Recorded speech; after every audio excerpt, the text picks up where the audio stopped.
Welcome to another edition of the Let's Go Ricky Roll podcast. I'm Beto Duran alongside the one and only Ricky Romero, who is back. He was busy last week. Ricky, we had the show last week with Farmer Tully, who is now relaxed Tully because the kids are back in school. He's feeling good about himself.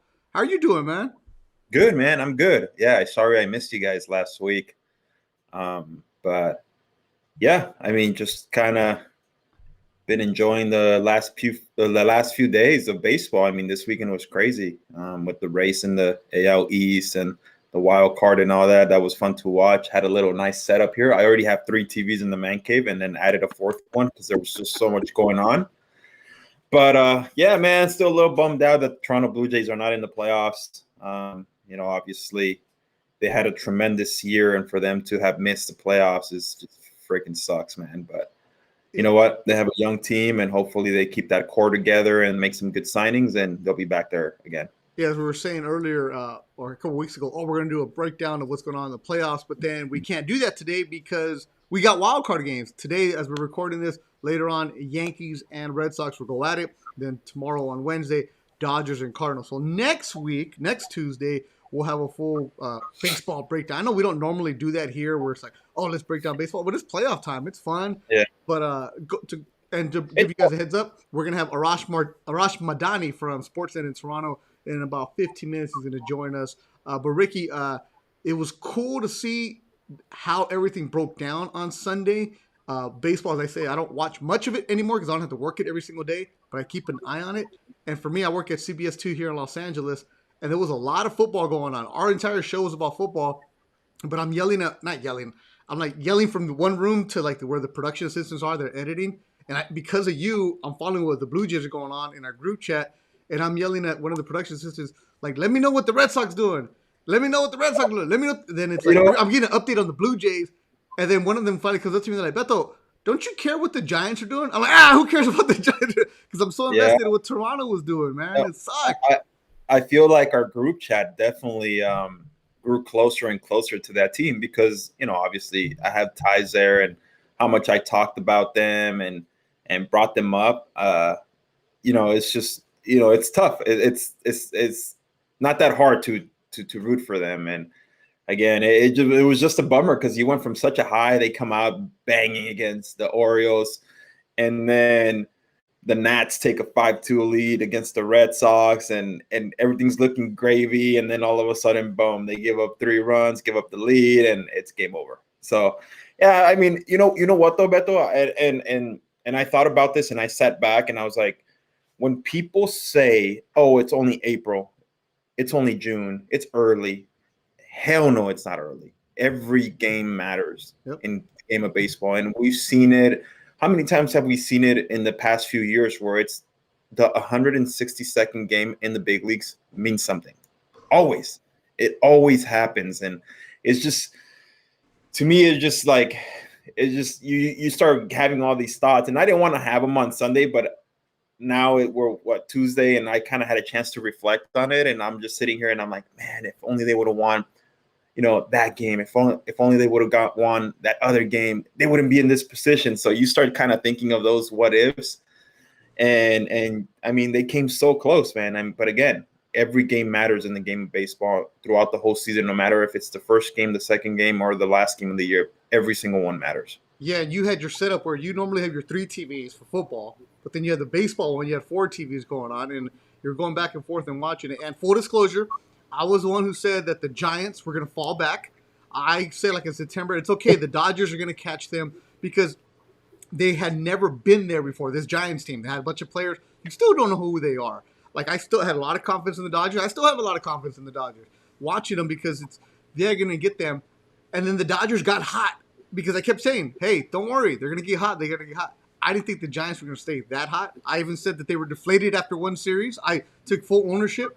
But my goodness, and credit to them and kudos to them, it's like they don't know that they're supposed to lose. They don't know no better, for lack of better terms, for these guys. So yeah, it's funny. But you know what? I think it goes a long way when you have the Brandon Crawfords, the Buster Posies of the world. Those guys, are proven winners. They've won championships, and they lead by example. It's not like they're on the highlights every day or this and that, but I think their leadership qualities, and I've been in that clubhouse only in spring training once, and I said it before, to them, they're not picturing themselves going into the playoffs. They're picturing themselves carrying that trophy down for their parade, for their championship parade. That's the way they think, and that's the way they're wired. And I was amazed, man. I still remember to this day when Bruce Bochy got up in front of everyone and was like, "Hey guys, we come here to win a championship, and just make sure you picture yourself carrying that trophy in that championship ceremony." And I was like, "Whoa!" Like, I in Toronto, I wanted to get to the playoffs. These guys are thinking winning the World Series and picturing yourself down, going down in the parade floats. So it's just like when you have that kind of mentality, it rubs off. Like I said, Crawford and Buster Posey have been there before, and it's not that hard to kind of learn from those guys. Yeah, those guys have been there. What about the rest of them? Like when did Evan Longoria become Evan Longoria again? Like, all right, good for them. Yeah, and I think that the thing, obviously, he missed a bit of time, but he's also a veteran, man. He's been there. He's been part of some great Rays team, and I think his rookie year he made it to the World Series, so he's been there. He's another proven winner.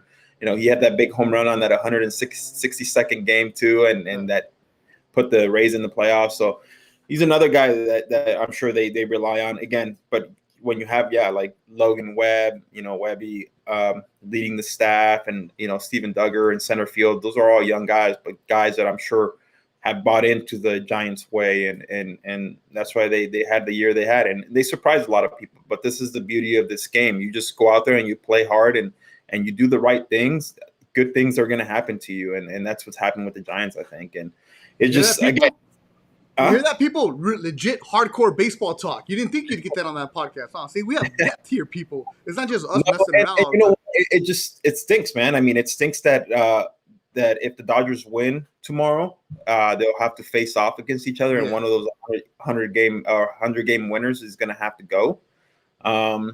It's just like the AL East, with the Toronto Blue Jays. They won 91 games, man, and they're not in the playoffs. That's just, it's unheard of. Usually you get to 90 wins, you're like, okay, we have a chance. And yeah, I mean, it's heartbreaking. I just was texting with people over there, and I was like, how's the vibe? And they're, man, like, everyone's disappointed. Everyone.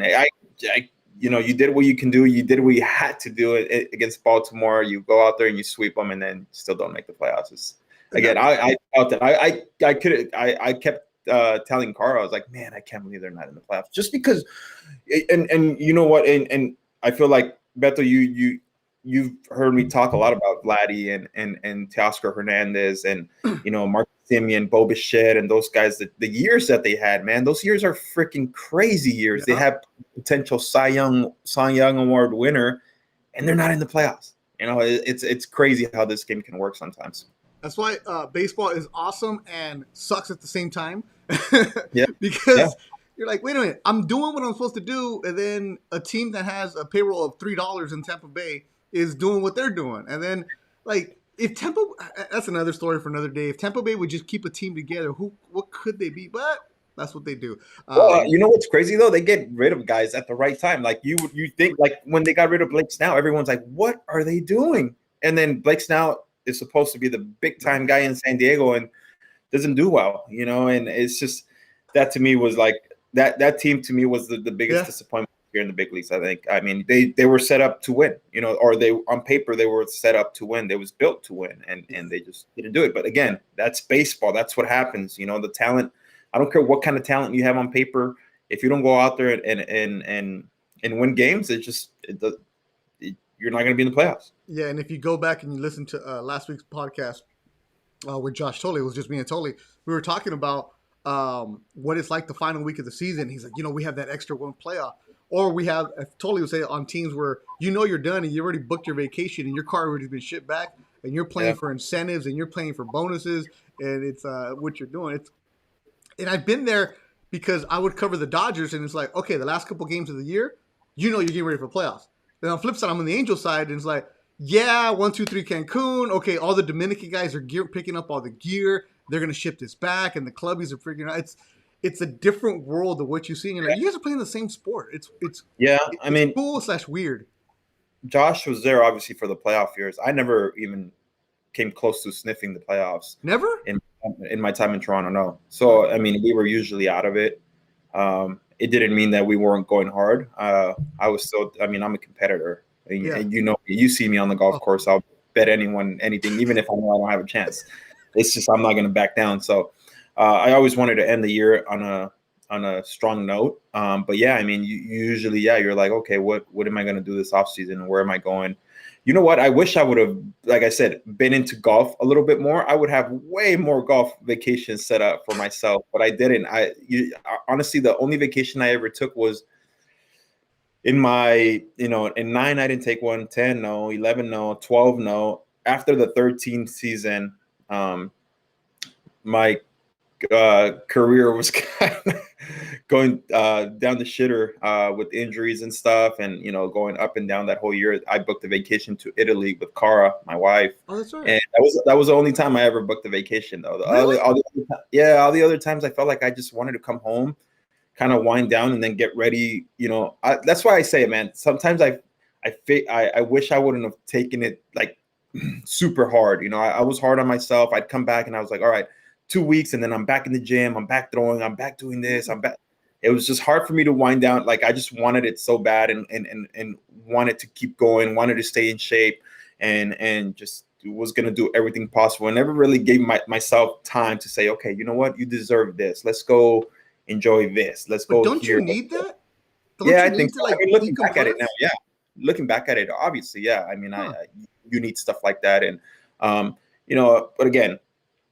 You live and you learn, man. At the same time, I get it, because you've been gone February through September, and you just want to come home and see your family and chill, whatever. But like, damn, I would see. This is just me thinking. I'm like, dude, if I could have a month off, I'm going exploring the world. Just turn off the phone and just decompress. But you were just like, especially with guys. At the time, there was some younger guys. You could easily, hey, dude, let's go book a vacation and let's go to Spain. Let's go walk around this and that, or let's go on a golf trip. If I was into golf, like I said, that's why I wish I was into golf, man. But you know what? It's all worked out. We're good now, and have 3 kids running around. So I'm sure that makes it easier to travel, right? Yeah. Yeah. Good luck. Unless you're my sister who feels like she can travel the world with 2 kids like nothing. What up, Laws? But no, this goes back to this part before Arash Madani joins us a little bit. You, as a professional athlete, needed that break. And we always like to give advice to parents and tell them, like, just let the kids be kids. If you as an athlete need a break, kind of kids need that break too, right, Rick? Absolutely, yeah. 100%, yeah. And you know what? I think it becomes an obsession, Beto, when you're at that level. You're one of the best in the whole world. You're at the pinnacle of it all. And you don't want I always kind of carried myself as somebody's gunning for my job. I got to get ready. I got to be ready and stay ready. And that's kind of the way I viewed it, But like I said, that's at that level that I was at, at the top. But like I said, sometimes it's good to take a breather, and kind of just wind down and enjoy the fruits of your labor, and just say, you know what, I deserve this. I deserve this. I've always been fascinated with professional athletes, yourself included, and how you guys are the 1% of the world. Like, not many people can do your job. Like, people who think that, oh, I can step in the batter's box, I can get a hit off you. No, you can't, fool. Like, just don't. You won't even see the ball. Like, that's what it is. But it doesn't matter. You might be the 25th man on the roster. You're still a big leaguer, and there's only a couple hundred. And you get to that level, but you still need. I get you're talking about, Rick, where I need to get better. I need to do this. I need to do that. But that mental grind too is what people don't understand that you go through. Like, that's what you need a break from. Yeah, that's the biggest thing, just the mental break. But yeah, I mean, that's something that we can touch on next time. What goes into an off season and stuff like that. But right now we're in playoff mode. Obviously, Arash Madani is going to join us. He's a good dude, man. Like a guy that's helped me a lot in making my transition into some TV shows and stuff like that.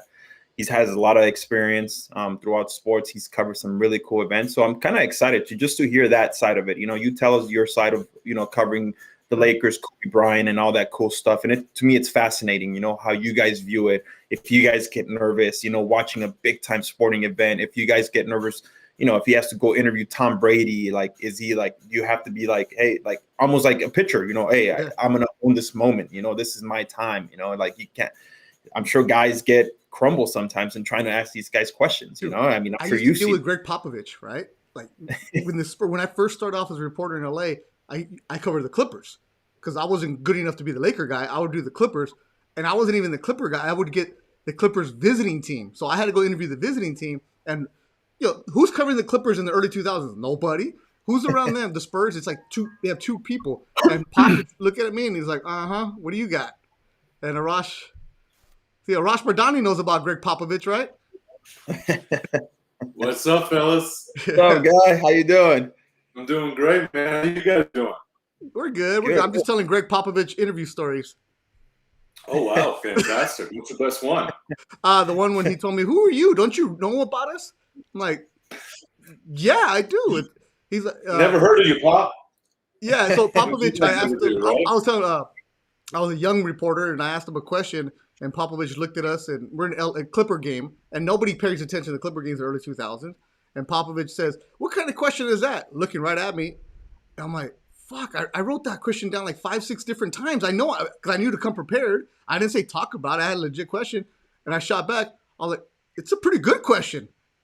It just being a smart. And he said, you're right. It is a good question. He answered it. But I kid you not. I'm like, heart beating. That seems to be Pop's deal, right? He wants people to push back at him. Yeah, exactly. That's what he wants. That's what we were talking about this leading on, Arash.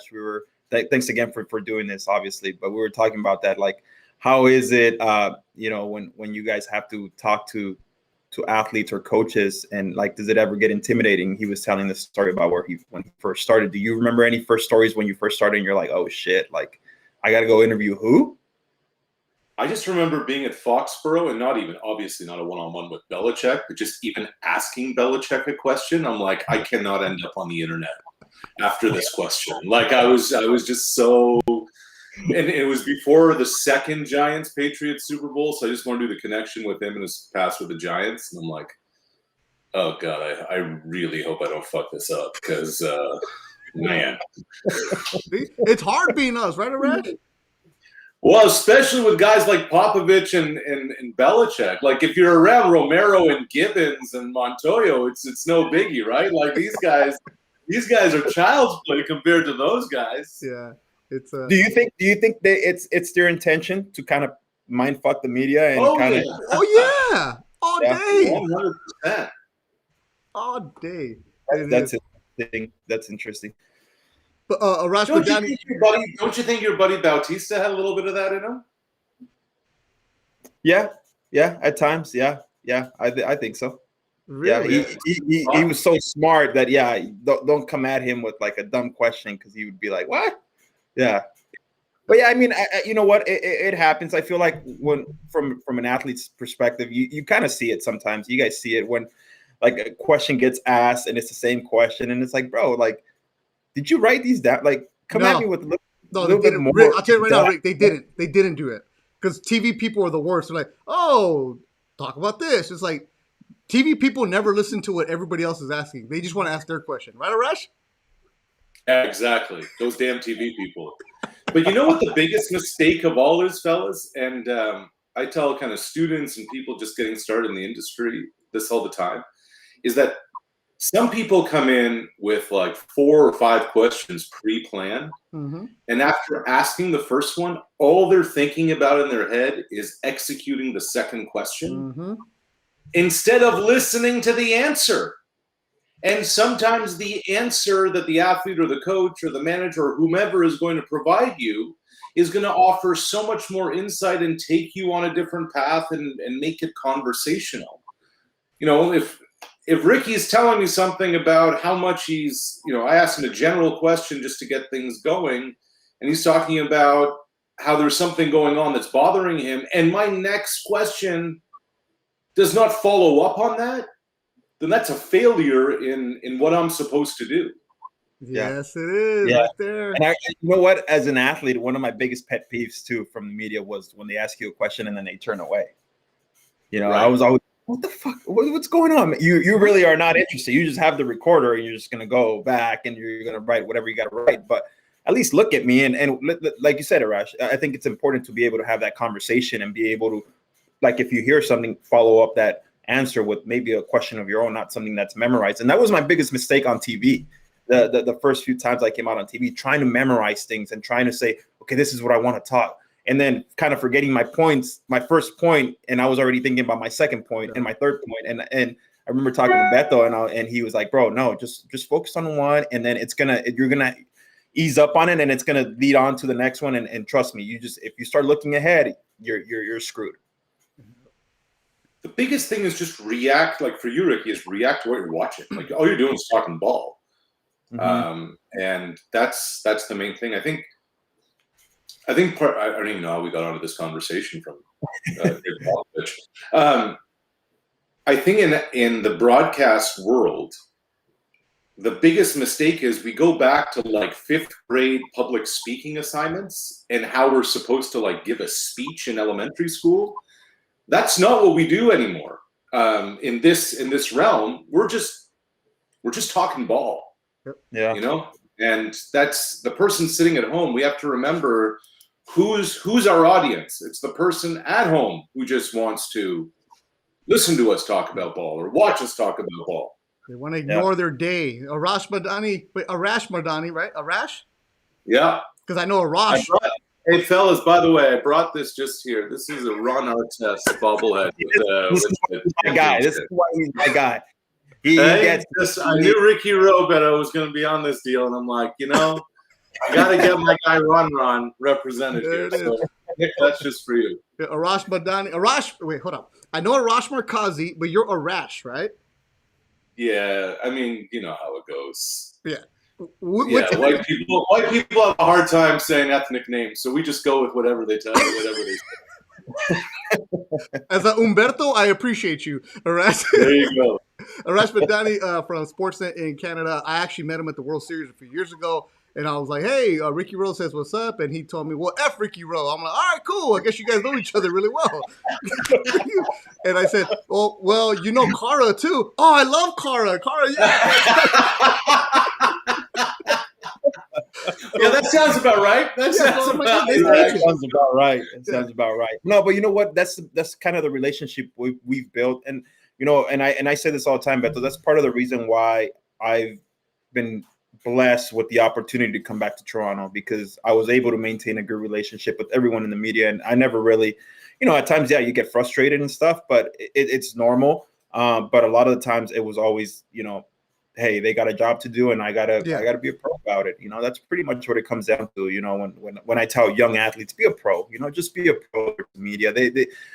They're not trying to screw you. They're not trying to do anything that's, hurt you. It's just, they got a job to do, and it can't always be like, nice and dandy. We all wish it was, but it's not, and that's just how it is. It's how sports has always been. So, obviously Arash, I've known him since, I don't know, 2009, 2010, when I broke into the big leagues. And so it's been, we've known each other for a long time. Yeah, it was, we were like, as you know, Arash, you go on different shows and they tell you, come on, and you're going to break down the Blue Jays, you're going to break down the Raptors. Like, this show, we just talk. It's like, there really is no topic. It's like, we don't want to do like the traditional, let's just talk, let's break down this game, let's get that game. It's like, let's get to you. Like, what do you do specifically for Sportsnet? Well, during baseball season, it's predominantly baseball. A lot of Blue Jays. I also do some tennis, but I do a little bit of everything. In a non-COVID world, I would have been in. There you go. That's at the Super Bowl, the last one before the world fell apart. Patrick Mahomes' coming out party. That photo is something I never would have imagined would happen in my life. And the best part is, a professional photographer took that photo, and it almost looks like it's Photoshop because he didn't get his lighting down. How about that one? You imagine? Yeah, I would have been in Tokyo otherwise for the Olympics. I'm going to do some football film session stuff tomorrow, leading up to the Bills KC game on Sunday night, Mahomes versus Josh Allen. So I like to do a little bit of everything. But during baseball season, it's predominantly Blue Jays, and with some tennis sprinkled in there in the summer. Yeah. Arash, did you grow? You grew up in Toronto, right? No, I grew up in the east coast of Canada, just outside of Halifax. Oh, okay. And how Uh, did translate that. What does that broadcast? mean? Wait, hold on, Rick. What did you just say?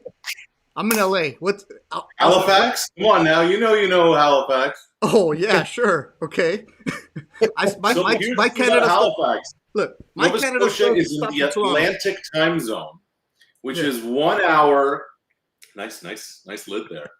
Which is 1 hour even behind Eastern time. So growing up a fan of Magic and Kareem, tip-off was 11:30 local time. I was about So to say, yeah. I would battle my parents to be like the 4 or 5 times a year we get Laker games on weeknights. I'd battle my parents to let me stay up at night, and then like I'd see tip-off, and then I'd be asleep on the couch. So that's where I grew up. So I just Showtime Lakers were my squad though. You're on an island, right? Almost. I've heard some great things about Halifax. I've never been there. I missed that winter tour when they went there, but I heard some great things about it. Ricky, if you get a chance, absolutely do it. I maintain, honestly, fellas, I'm on an American show. From Memorial Day. We're worldwide, baby. Well, I would have said Victoria Day, but nobody knows what Victoria Day is. There's Halifax. There's a little dot right there. There it is. From Memorial Day to Labor Day, it might be the nicest place in North America, the East Coast of Canada.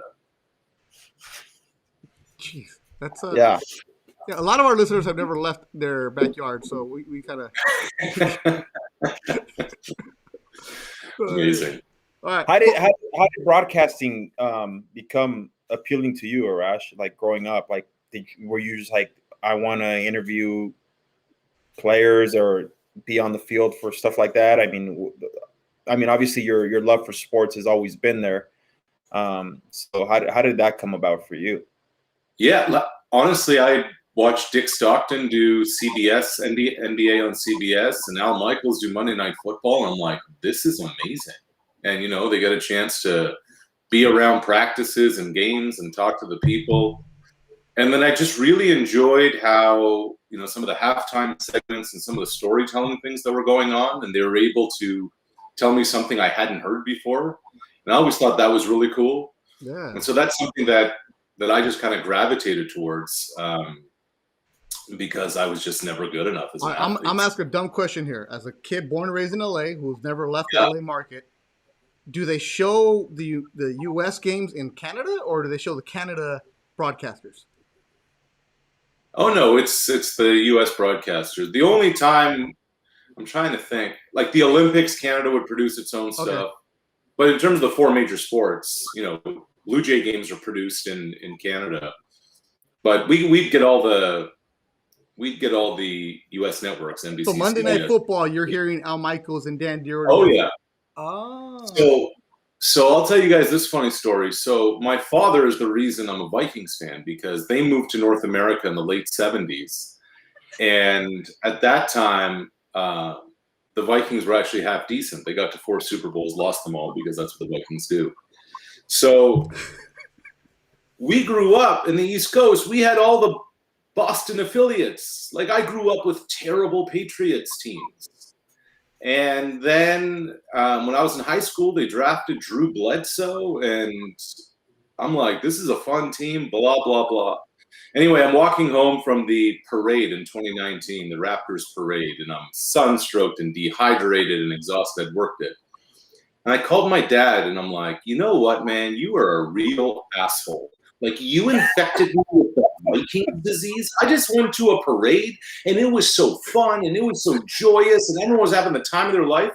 I would have had 6 of these, but you made me a Vikings fan. We haven't even been to one, let alone won one. That's part of my. There it is. Yeah. I'm using you two as my therapists today. Please, I mean, you might be the only guest that's ever said I called my dad. I told him he was an asshole on our show. There you go. Josh Tully is supposed to be wait till Ricky's firstborn is about 4 or 5 years older. I know that's what I was about to say. I feel like it's coming with Sebastian and Diego. They're gonna be like, Dad, you're a real asshole for making it good for the Niners. I have them completely brainwashed. It's crazy. It's Yeah. awesome. Yeah, let me give you guys a thing. So normally Josh Tully's on the show right now, but Tully, who lives in upstate New York, is a farmer. But this week he's hunting, and that's him right now. That's currently Oh Josh Tully boy. in somewhere in Missouri hunting. So he might join us later on. But this is a picture he sent a couple days ago. He's like, I'm in my blind. He's like, let me know if we're doing the podcast. So if Tully joins us, just be ready for that, Arash. But yeah, it. he's out there doing all kinds of stuff right now hunting. So. But let's continue with the therapy session with Arash Madani from SportsNet. Love it. All right, Arash, what was it like in Toronto this past week as the Blue Jays were trying to go for a playoff run? It was rocking and rolling. I mean, people were into it. There was a mad scramble. Anybody and everybody wanted a ticket to get into the ballpark. And so many people just want to compare things with 2015 and 2016. Look, COVID's still a thing here. Yeah. Not quite that. But there was such a genuine excitement and a hope. And I really thought that, I don't know about you guys, and Ricky, I don't know if you heard what Marcus Simeon said. He said, we really got the sense that we were probably one of the best teams in baseball by the end of the season, by the last month of the season. It's just it took a tick too long for us to get there. And I don't know about that. I really don't. But it would have been fun to see what they may have been able to do if they got in. Yeah. That's the kind of unfortunate part is they were getting hot and they were hitting. And it's just that's the unfortunate part about this because I think the AL is wide open. Yeah. No, yeah, and I think they were probably the most dangerous team if they would have gotten in. I don't think anybody wanted to see them. Offensively, they were clicking, and and obviously their pitching staff. When you have Barrios looked like he turned it on late in the season, he got comfortable. And I always tell people because people kept bashing him and saying shit about him, and I was like, he's got to get comfortable, man. It's not easy to come into a new team, I'm sure, and have so many expectations. And I'm sure he thought it like, hey, I'm this, I'm that. I got to be able to do this. I got to live up to this. Look who they gave up for me and stuff like that. And I feel like once he got comfortable, it's like we saw what he can do. And obviously he's a guy that can give you innings. He's got nasty shit. And yeah, it's kind of sad, man, that just I was a little bummed out, that they're not in there. And the team's got a bright future. Obviously, they got to make some additions and obviously bring some guys back. That's going to be key. So it should be fun. It should be interesting what they do this offseason. I'm really interested to see who the the second baseman is going to be next season. Because I think Simeon's gone. Marcus has waited a long time to get to free agency from the Bay Area. His wife's from the Bay Area. They have 3 kids. The grandparents are in the Bay Area. That's a good Dodger pickup right there. Huh? Is in San Fran. He's gonna look good in Dodger blue. And this and this is the thing too that fans need to understand. It's nothing against the city, nothing against the fans, nothing against the team. But sometimes, like you said, Arash, a lot of guys wait a long time to get to free agency and kind of find out their value. That it's I mean, at the end of the day, money talks. And hold on, guys. Right, hold on. I think I'm gonna have to interrupt this. I'm gonna have to interrupt this professional baseball talk because. Yep. Oh my God.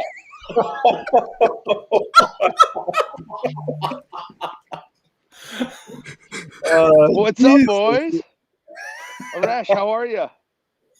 Tully, what are you doing? You're hunting. Dude, fight him with your hands. I mean, you're cheating. I'm already sitting on the ground. How much more cheating do you want? That's what I'm doing. I ran after him last night and I couldn't catch him. I thought Halloween was 26 days away. What is happening here? He's in what do you call it? A ghillie suit? Yeah, it's a ghillie suit. It's how you hunt from the ground instead of the tree. I don't like heights. So if you're listening right now, Josh Tully's joining us somewhere in Missouri in a ghillie suit. Illinois. Oh, I'm sorry, Illinois. Like that matters. We're in Illinois, and he's underneath a tree, and he's so dedicated to the podcast that he's going to call us from the middle of nowhere. What are you hunting? You're deer hunting? Yeah, deer hunting. This is the only podcast. It's the only podcast where you get 2 Mexicans, a Canadian, and a hunter. Yeah, no, yeah. Diversity is what we do best on this podcast, right? I feel like this is a 1980s wrestling video from Parts Unknown, Josh Thole. Yeah, that's right. Yep. Yep. Me and Hacksaw Jim Duggan. You and Hacksaw Jim. This is amazing. I hope the deer comes right now and you just miss him because you came on this podcast. No, we're the New York Deer Watching Club. We just let them all walk by us. We haven't shot a one, and we've had so many opportunities. Who are you with? What are you doing?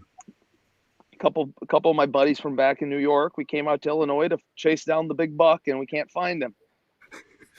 How many days have you been out there, Tully? A week, actually. We're going to leave tomorrow, I think. You've been in trees for a week? Yeah, on the ground for a week. Smelling like shit, too. You just lay down? Oh, smell awful. No, I sit under the tree. And you stalk them, and you wait till they get in front of you. Oh, my God. Amazing. Josh Tully, man of his word. He said he'd call in with the ghillie suit. He really is. All right. Bye, Tully. I'm sorry, Arash. We're not. This isn't as professional as it should have been, but this is where I'm at right now. So I'm gonna let Ricky take it away. It's always good to see you guys. See you, boys. I'm amazed he has cell service out in Parts Unknown. That's incredible. Yeah. Well, I had to pick my spot based on cell service today. Right. That's commitment to the cause now. You dang right. All right. Have fun, guys. All right, man. Bye, Tully. Okay. See ya. That guy's a fucking character, man. Oh man. Oh Okay. man. No, you know Arash. I mean, you've been on teams that you've covered teams that he was on, and it's madness. I'll be honest, I wasn't expecting that. Whatever that was, I wasn't expecting that. Like, you're always expect the unexpected, especially with dudes like Tully, but I don't know what that was. Arash, He's a beauty. Back to you. And this is just, I'm curious. You've covered so many freaking cool events, so many sporting events. What's your top three? Ooh. Well, I'll tell you the top one, and I don't know if anything can ever top this, and Ricky Caro would really appreciate this. In 2012, they sent me to San Pedro Sula, Honduras for a World Cup soccer qualifier. And San Pedro Sula at the time, per capita, was the murder capital of the world. Oh, shit. And Canada is playing Honduras for a spot in the Hex, like the final round of World Cup qualifying. And if Canada won or tied, they're through at Honduras' expense. And we get to the stadium, and all you see is barbed wire. And the day of the game was a national holiday. There were 36,000 people in a 32,000-seat stadium. Fans had bags of piss that they were throwing at the Canadian players. There was riot police walking the track. It's like 42 degrees Celsius. I don't even know what that is in Fahrenheit. Let's look that up. Really hot. Yeah. And I have never, 107, I have never been more intimidated in my life. And I remember looking at our camera guy, and he's like, I might be cheering for Honduras today.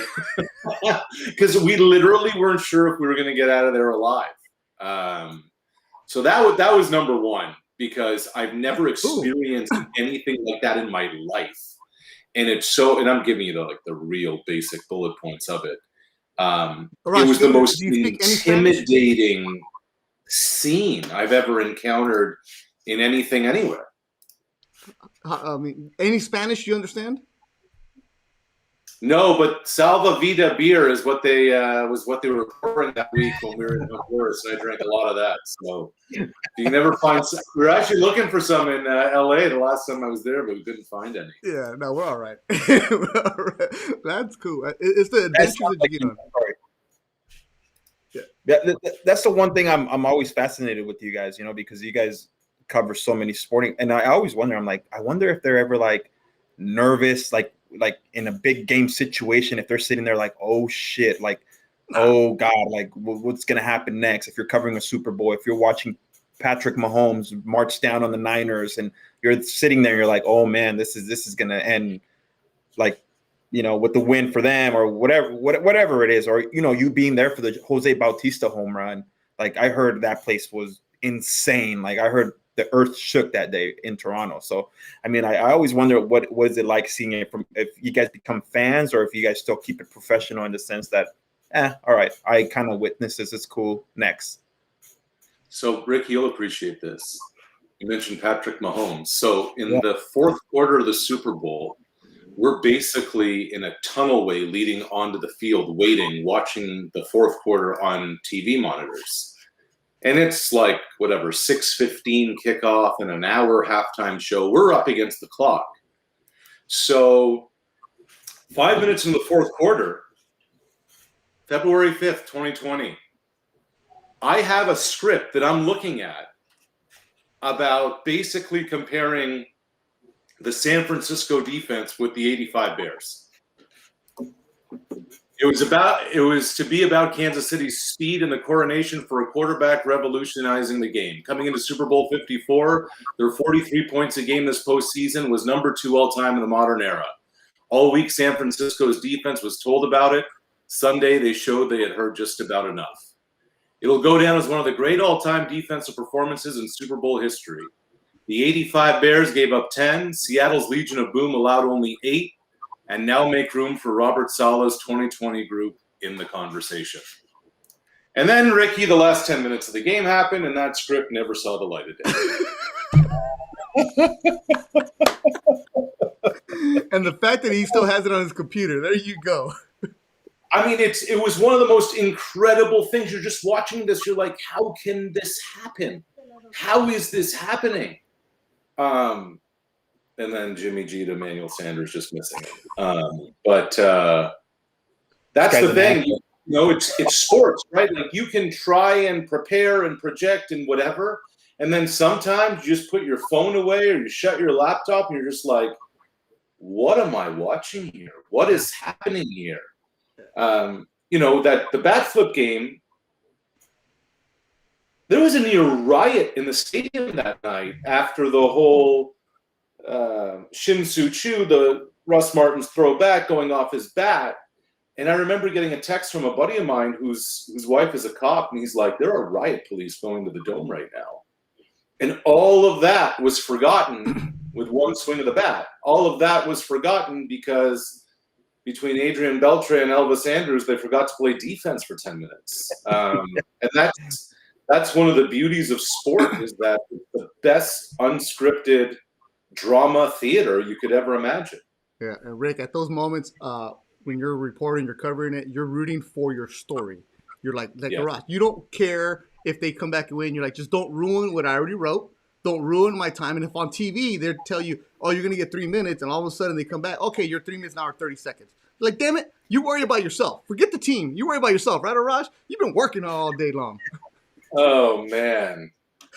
That's why I tell you all the time. Came into the equation, San Francisco invested draft choices on the defensive side of the ball. And on Sunday, it was the pass rush that caused Mahomes fits. Insert sound up of the Armstead pressure that led to the Mahomes pick that Warner intercepted.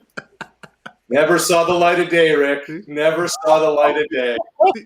Arash is better because he kept that script. I delete everything. I'm like, forget this. This ain't gonna work. Delete. Like, I don't need this. You know what I like though, like what he's saying right there. That sometimes you just put your phone down, your computer away, and you're like, all right, I'm just gonna enjoy the moment and go off of that. And I think that's the beauty of it, being pure. Instead of trying to I need to piece this together. How am I gonna piece it together? It's more, let me just watch and enjoy and see what's going on in front of me, because at the end of the day, those are the kind of memories that you take. You're like, man, I was there. I watched it. I saw it. I saw what he was doing and what he orchestrated at the time. And to me, I mean, even, like I said, as a fan watching these games, I always like take it back to where was I when that happened? That's the cool part about sports, I think, when you witness stuff like that. And I can't imagine, what you guys have done. Obviously, you guys are at sporting events. What would it be like for you if you were covering the Minnesota Vikings in the Super Bowl? Or actually, would you just be shitting your pants the whole day? Or it's just never going to happen, Rick. So we don't even have to worry about that. I mean, that's just But going back to the original thing that we talked about, kind of asking questions, some days, we talk about backflip game or that Mahomes game. Sometimes you just have to remove yourself and just try and have the athlete capture the moment. Mm-hmm. I was thinking back to the Simeon when they were down 8-2 to Oakland, and they came back at the grand slam, then the 3-run jack, and sometimes just like, what the hell just happened? Describe this moment. How are we standing here right now? You were down 18 with 9 minutes to play, and you came back, and what just happened? And sometimes when you just make it that short and that basic, and that's when the athlete will give you the best stuff. Yeah, it's interesting. Like I'm so Rick. Like I don't root for teams. I don't care about teams. Heck, I was a Clipper intern. That'll make you not care about a team. So like, oh sure, yeah, exactly. But I love sports, and I love watching the best athletes, the 1%, perform at the highest level, and that's what thrills me. Like I don't care the result. It's just watching it and telling that story. It's always so cool to like be there, and you realize I've been fortunate enough to be at every single major event. The only thing I have never covered are the Olympics, and I want to do that. LA doesn't count. I actually want to be a correspondent at one of the Olympics. I'm gonna make that happen. I don't know how, but for who or what, but I'm gonna make it happen. But you see this, and you're like, wow, like Arash, when Ricky was for his final year of trying to get back to the big leagues, you know who his throwing partner was? Who he would play catch with every single morning? Me. I'm like, right. How the hell do you go from being a guy with a bobblehead to playing catch with a washed-up high school guy who's scared at every ball that you're throwing at him? But like you would see the dedication that he had, and you have more respect for him and players to get to that level. And then when people are like, I could do this, or you suck, no, they don't suck. Like they're the best in the world at what they're doing, and you have to give respect. So I never put the athletes on a pedestal, but you always respect them for getting there. Even though a lot of them can be assholes, especially baseball players. But like, right, hockey guys are the best. Basketball are cool. Baseball the worst. But it's you. Not that I'm in awe, but you respect that who they are and what it's taken to get there, right? And for me, it's the Olympians that really blow me away. I got two good Olympic stories. The first, Rio 2016. It was the last Saturday of the Olympics, and we were at Canada Olympic House. They had this party, and we're all done. The next day was the closing ceremony. All the events were over other than the marathon, and everyone's wiped and everyone's exhausted and everyone's getting lit. And this guy comes up to me, and he's in a sling, and his face is a disaster. And he's like, "Hey, man, are you Arash?" I'm like, "Yeah." He's like, "I'm a big Jays fan." I'm like, "Oh, okay." So we're talking. And I said, "What do you compete in?" He said, "BMX." It was the first year BMX was there. I'm like, "Man, what happened?" He's like, "Oh, I had a brutal fall, broke my collarbone, bunch of stitches in my face." I'm like, "Oh, shit." He's like, "You think they're going to re-sign Edwin?" Because Edwin was going to free agency. This was still the year, I'm like, I think the Jays will offer him 60 or 70, but I think Edwin wants 100. And he kind of looks at me. He's like, $100 million. I'm like, yeah. And he just starts to laugh. I'm like, what's up? And he said, look at me. He's like, my shoulder is busted. I won't be able to go to work when I get back home. He's like, I'm a total disaster, but I was a carded athlete this year, and they gave me $54,000, and I thought I won the lottery. And right there in that moment, I'm like, yeah. Representing his country, this is what, he's worried about going back to his job after competing for his country at the pinnacle of sport. So that was one. The other was London 2012, one of the last days of the Olympics. They assigned me to wrestling. And I mean, I don't know anything about wrestling. And I'm always thinking when I'm at an Olympics, the person watching at home, what are they doing? And the person at home doesn't know anything about the intricacies of wrestling. So there was this Canadian wrestler, her name's Tanya Verbeek. And this was Tanya's third Olympics. And in her first one in 2004, she won a silver. In 2008, she won bronze, and she's in the semifinals. She wins it. She's gonna be in the gold medal bout. So I'm reading more about her. And in 2004, she lost to this woman, Sahori Yoshida, in the gold medal fight. In 2008, in the semis, she lost to Sahori Yoshida of Japan, and ended up winning bronze. And here we are in London in the afternoon, late afternoon. She's going to be competing for gold against Sahori Yoshida of Japan again. So I look up Sahori Yoshida, and she's the 11-time reigning world champion. Oh, wow. So not only has she won back-to-back gold medals at the Olympics, but she's won every goddamn world championship along the way too. And so by the end of the evening, in walks Tanya with a silver medal around her neck, and she is beaming from ear to ear, and both of her ears literally are mangled. And so I'm like, I'm not going to ask anything about the fight. So I'm just like, what does this moment mean to you? All the nonsense. And then my last question was, I say, Tanya, in tennis, people wonder if not for Federer and Nadal, now Djokovic, would somebody else have emerged? In golf, if not for Tiger and Mickelson, could somebody else have become a star? I'm like, do you ever wonder what would have happened if once Sahori Yoshida wasn't around, what that would have done for you? And fellas, she looked at me like I was living on Pluto. And she's like, well, then what would the challenge be? I'm like, what? She's like, what would the challenge be? She's like, wanting to beat Sahori Yoshida is what gets me out of bed every morning. The challenge is that. And I froze. I did not know what to say. So whatever, we're cleaning up. An hour later, I run into her in the hall, and she's like, did I say something wrong? And I'm like, Tanya, you got to understand, I'm coming from pro sports. When LeBron chose to go to Miami, what would the challenge be was not in his DNA. So that's one thing about the Olympians. Like, those are two kind of stories to me that really sum up that. That is cool. What would the challenge be? And 54 grand in my busted up shoulder. I thought I hit the jackpot. So those are the two stories I like to tell about. My time. It's really good. I've never really thought about that, and it's true. You're right. I mean, Olympic athletes will do anything to go and represent their country, and they'll do it for pennies, if it was up to them. And that is cool. It's cool to hear that side of it and that perspective of it, and the way they see it, and the Olympians are wired differently than pro athletes, obviously. There's so much. It. Yeah, she's wired differently, man. I mean, anything we do. We were even working out yesterday. I actually got to go pick her up. She had hernia surgery today. Oh no. Yeah, but she's fine. She did it herself. She operated on herself too. Right. But yesterday we're doing a workout at F45, and there's something we're partnering up, and we're doing like these little sprints, and I can tell she is doing everything possible to lap. And I'm just not gonna let it happen, obviously. And at the end, I was like, "You're trying to lap me, huh?" And she's like, "No." I was like, "Yeah, you were." And she's like, "No, I wasn't." I was like, "Yeah, you were. I saw you fucking everything's a damn competition between her and I. Everything. You just can't. Like, if I want to take it easy, like, it's just not gonna happen, because I'll see her and I'll be like, all right, I can't let her show me up, So it's just that constant battle back and forth. So, yeah. But it's fun. It's fun.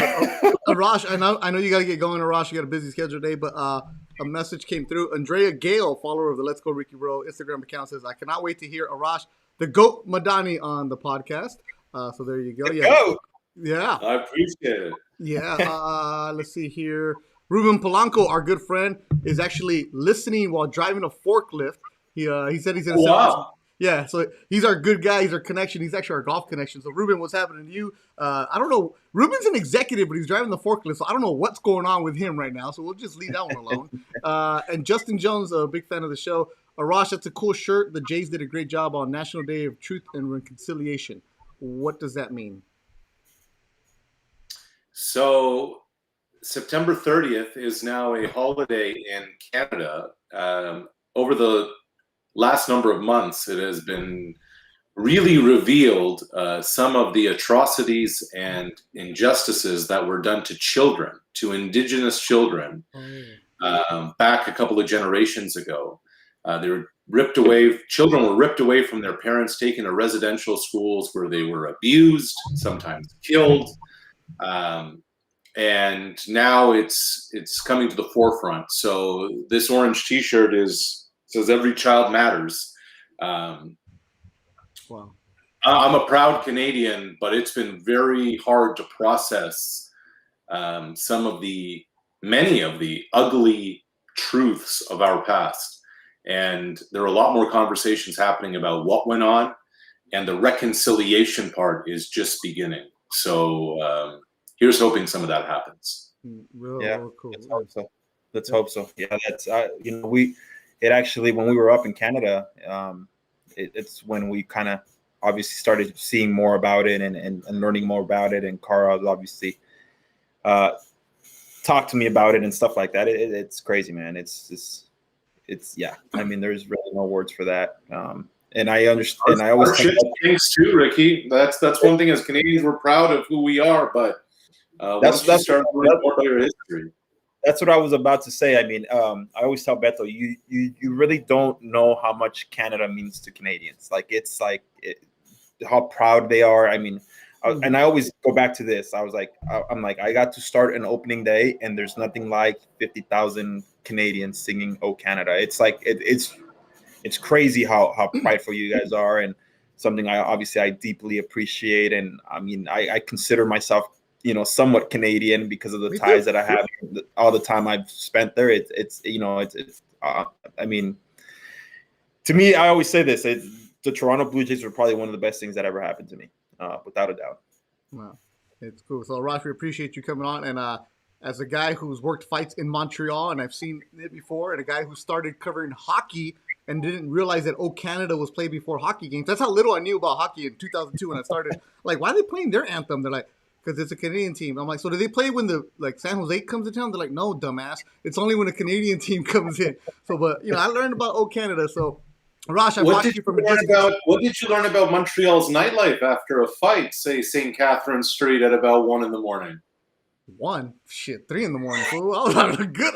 All I know is that my shuttle left at 5 to go back to the airport, and mind you, it was in the summer. Oh, beautiful, beautiful, beautiful. And then they offered me a chance to go back to do another fight. I'm like, hell yeah, I'll go back to Montreal.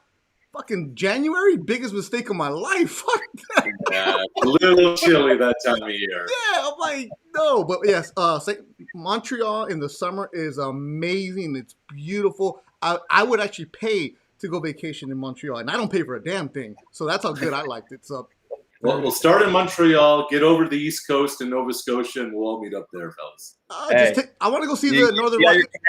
You got your connection in Rash, and if you want to drink some beer, that's your guy right there. All I know is that when I see Arash at events, and I've seen him at the NBA Finals, I think I've seen him at the King baseball. We saw each other at Dodger Stadium. Yeah, I've seen him from a distance.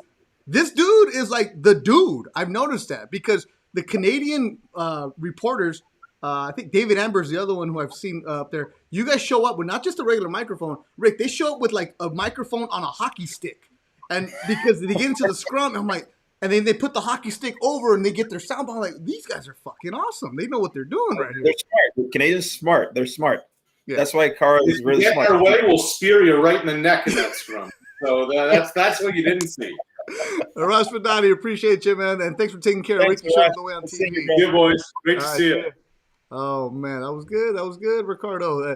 He was cool, man. I'm glad he was able to come out last minute. Yeah, for sure, man. And you know what? And again, we've never really had a media guy other than yourself, and you have a lot of history and a lot of cool stories. But it's also cool to hear like a different perspective from somebody like that, somebody that's covered so many different events and stuff like that. I mean, to me, those Olympic stories are awesome. I mean, it's like it's crazy, Edwin's over there asking for $100 million. This guy just hit the lotto for getting $54,000. So, again, it's the beauty of sports. What we're willing to do, what we're willing to sacrifice, each in their own way. I mean, it's just that's what sports does in this world, and it's awesome. Yeah. Javier Razo checking in right now. It wasn't that cold, Razo. It was 0 degree. It was 0, fool. 0. Like, Razo was wearing shorts in Montreal, but it was freaking 0, Rick. Like, I'm like, 0 is fine. Razo's also covered by like a layer of like 50 beers, so that's why he's never cold. That's why. He has his own insulation. All right, Rick, real quick. Playoff predictions. Dodgers, yes or no? They going to beat the Cards? Yeah. They beat the Giants? Yeah. Ooh. Yankees, Red Sox. I think the Yankees. They beat Tampa? Oh, we'll talk about that one next week. Yeah, I think they do. I think they do. All right. Yeah. So but for now, the wild card, yeah, I think it's Yankees, Dodgers. Yankees, 100%. Dodgers winning the wild card. And then you're like, well, what about Atlanta and Milwaukee? And who's the other one? Chicago and Houston. Look, I don't care about them. So let's go big cities only. Yankees, Dodgers. And Razo, I'm going to the Dodger game tomorrow. Pick me up. I'll see you there. So for Graham Metzger, our intern who's not watching right now, but he's going to cut up some highlights, make sure you go to the Let's Go Ricky Rowe Instagram page. For Josh Tully, who is Rick. Oh my God, that guy. Tully called in from a blind somewhere in Illinois. So, oh man, well, we missed you, Rick, last week. We'll be back this week. And Saturday, we're having a party at somebody's house, and then we're gonna watch the Fury fight. We're gonna watch the Dodger games, all kinds of other good stuff. Razo, bring your grill. We are ready to go, and we'll talk about that next week. So for Josh Tully, Arash Madani, Graham Metzger, and Ricky Romero, I'm Beto Duran saying thank you for watching another edition of Let's Go Ricky Rowe. Thanks.